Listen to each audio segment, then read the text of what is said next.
are they all disappearing into Portugal? ये भी मैंने सुना था. This is a new thing which has that come up. instead of going Land to is cheap, Dubai, so, yeah. they're going to Portugal now. No, that is because, see, Malta, Portugal, some of these countries have a scheme of golden visa. Oh. So all the wealth which you loot from Pakistan, so the generals and the officials and others, you will either park them in Malta or one of these other European smaller states, or you will park it in Portugal. And Portugal became a favorite destination also because it was relatively easier. The paperwork is not so complicated as far as they're concerned. And once you spend a few years out there, then you automatically qualify for, citizenship. And then you become a member of the EU. So that means you are free to travel and settle anywhere in So you're the talking European about Union. wealth that these guys have made. Now, many people say, wealth hai kya? If it's such a Bikaristan that everybody thinks it is, if it's such a poor country, where is the army making its wealth from? Of course, You name where isn't. Oh, The no, question so should how? be- There has to be something, Look, right? एक तो opium trade है, that everybody knows that the Pakistan is involved in it. Officially, the Pakistan army has an But look at the division. business interests. Cornflakes, soaps, you name it, you name the product. You'll find a Fauji in front of it. Huh. Fauji cornflakes, Askari Bank.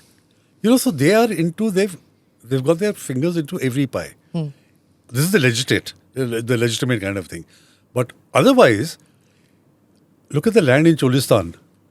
It was given to them as a desert for 30 years service or something.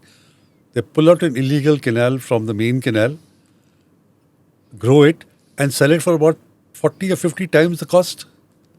See, essentially, it is called Bikaristan, one, it's the state of Pakistan which is bankrupt.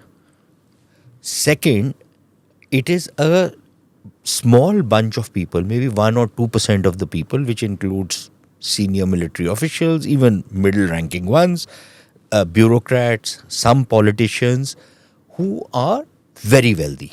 Okay. Now, they are not wealthy by Adani Ambani standards or even Mahindra or any of these other big Indian business house standard. By local standard, they're very wealthy. And these are people who have no stake in Pakistan. In the sense they want to, Pakistan is a good place to loot money from, but not a good money to invest money in. And there have been people inside Pakistan, for example, one of their economists keeps asking this question that, listen, how many billion-dollar companies are there in Pakistan? And there are maybe 1 or 2. Okay, you look at the net worth of the Tata Group, it is more than the GDP of Pakistan. So the question is, when you say that where is the wealth coming from, the wealth is individual wealth, which is partly through extortion, smuggling networks, which the Pakistan army runs. It's through land. The only industry which actually has made any money in Pakistan, and any country where real estate makes all the money, is a country which is heading for failure. So it's real estate which is the most precious commodity in Pakistan, which is where most of these generals and others make money. So what happens at every rank, you would know this better. Yeah, they get 2 plots, one commercial, one residential. तो वो एक को बेच को एक को बनाते हैं, then next rank they'll get 2 more.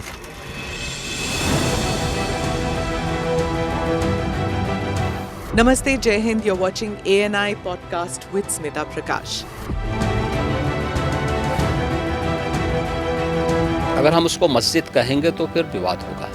The issue is, टूटा है क्या भारत? 400 पार का मतलब ये है कि संविधान खतरे में है. क्या हम लोग ये निर्देश देते हैं कि फला को गिरफ्तार करके जेल डाल दें? वही तो कह रहे हैं सब. ये बेबुनियाद निराधार आरोप. सच्चा सुनना चाहो देखो स्मिता प्रकाश ANI. It does not lie.